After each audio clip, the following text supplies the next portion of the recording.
Hey all, Hipper here. Now, I'm on a roll with Albemarle videos, and you guys seem to like them, so I'll just give you another one here today. And this is quite an interesting battle, this one here. We do really well in it, and we end up just clutching the victory in the last, 20 seconds or something like that. And it shows some of the stuff I want to show that agile cruisers can do, and which is primarily around speed and obviously agility, i.e. rudder. And I should probably warn you, if you don't want to hear me sing Albemarle's praises, then you should probably, flip away now, because I am even more impressed with the ship now than I was in the beginning. And it's just so versatile. And I think that's probably the reason why Wargaming has left this cruiser as one of the last ones to come out for the at least the tech trees we have now, because it is just like a ship that just pounds out damage and has a radar and sonar and heal. And, I mean, there's nothing this ship can't do, really. I'm still not. I won't say it's the best tier 7 cruiser yet, because I still haven't played enough games in it. I think I'm in probably about 50 games now.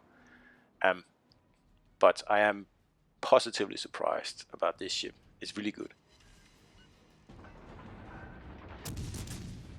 It's especially good because it is so agile, and at the same time it's really tanky. And like I said before, it has a tool for every job. And I especially like the fact that it has torps. That's what I really miss on Wichita. So here in this, for example, we have a Siegfried here guarding this cap here. And as long as we just stay far away enough from him, then we can just, annoy him till he pretty much gives up or sinks. And that just works really well.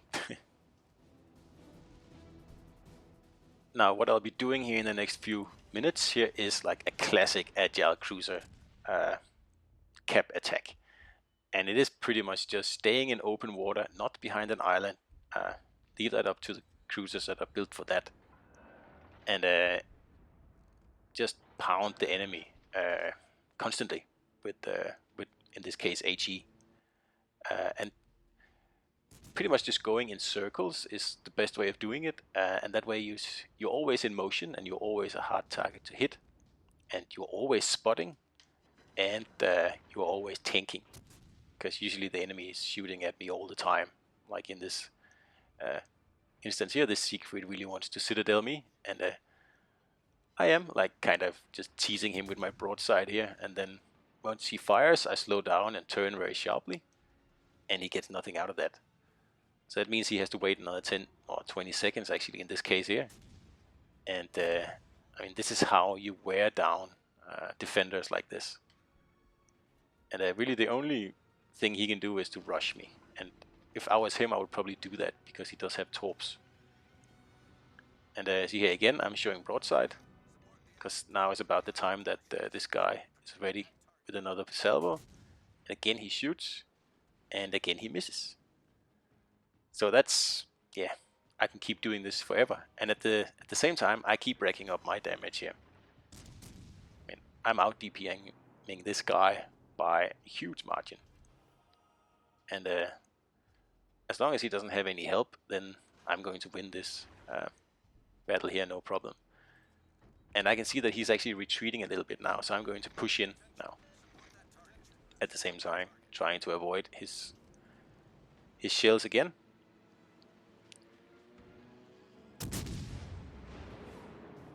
So if you can notice this has been an open water fight for me the whole time.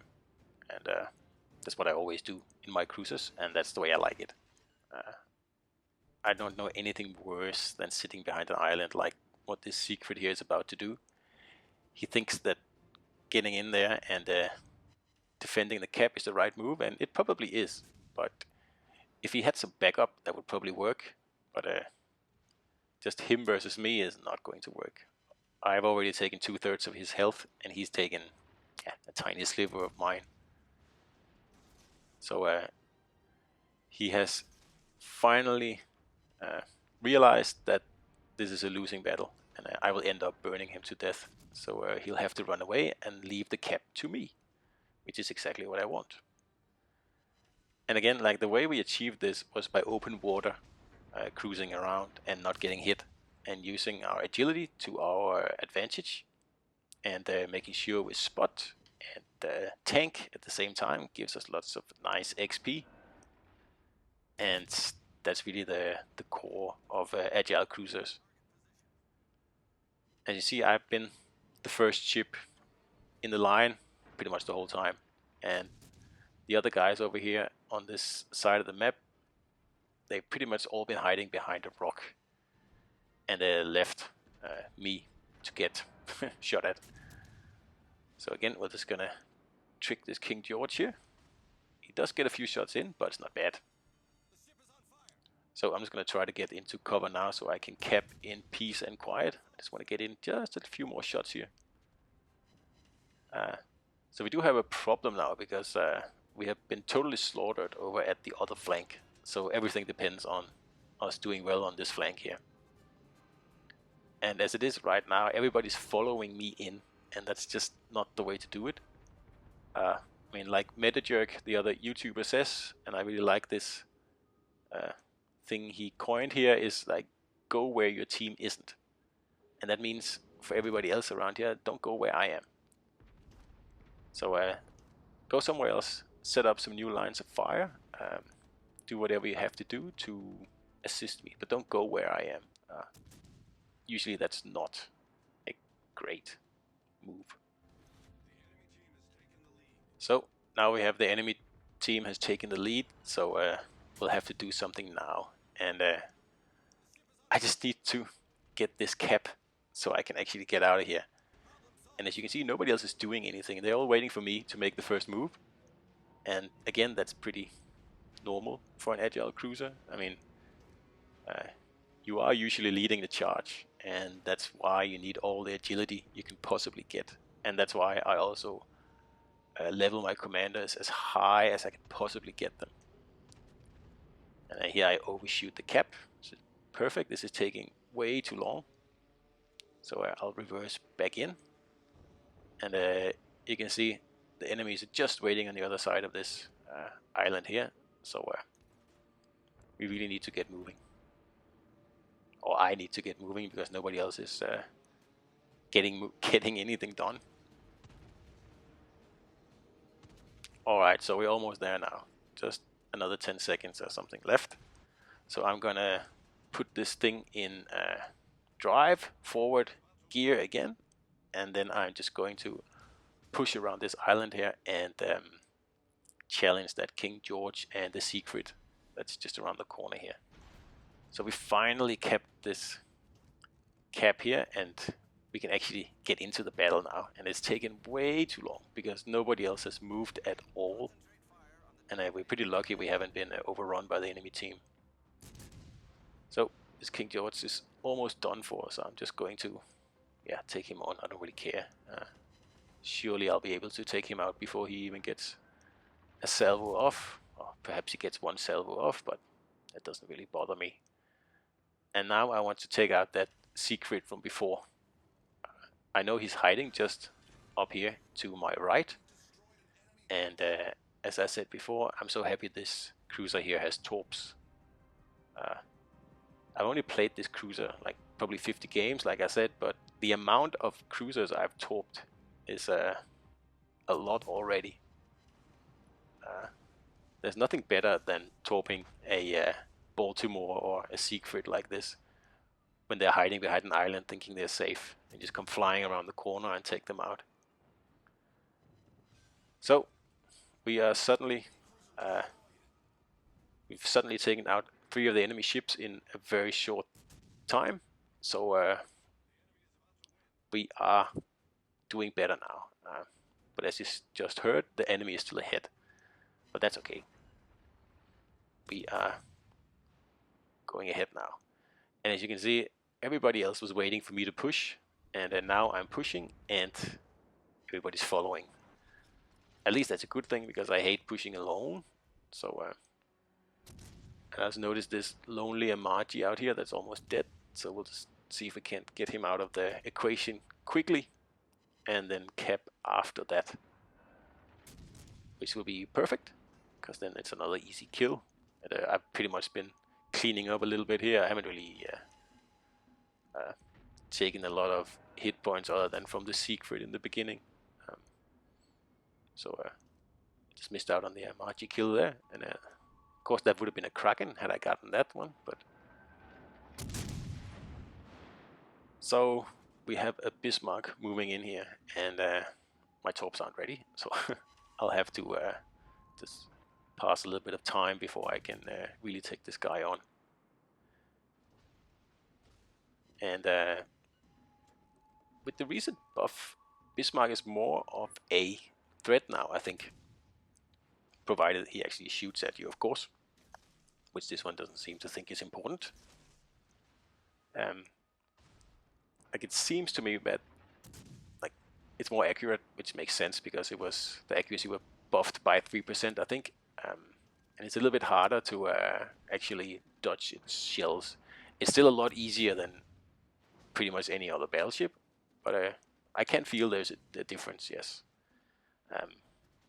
Playing the ship, I don't know. I haven't played Bismarck, so at least after the buff here in the last update a few days ago. But I'm not expecting miracles, to be honest.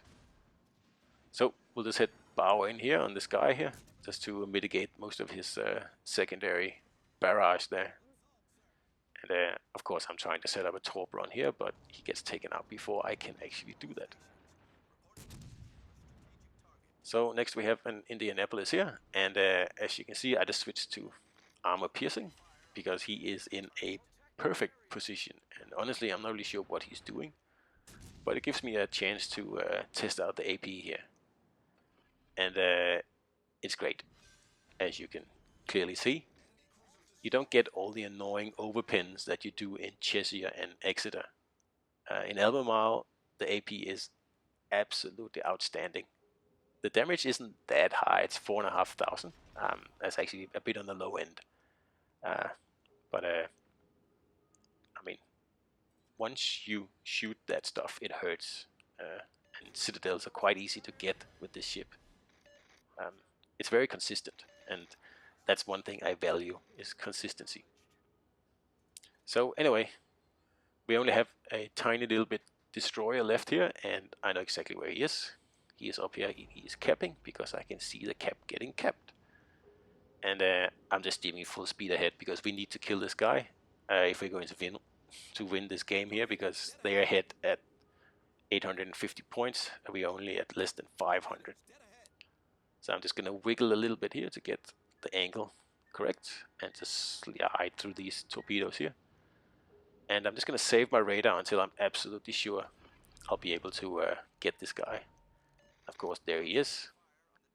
And I'm so happy this ship has a radar. I was very pleasantly surprised when Wargaming announced that. So yeah, it this works really well, obviously. And like I said before, you also have torps. So it's not as much of a one-trick pony as Wichita is.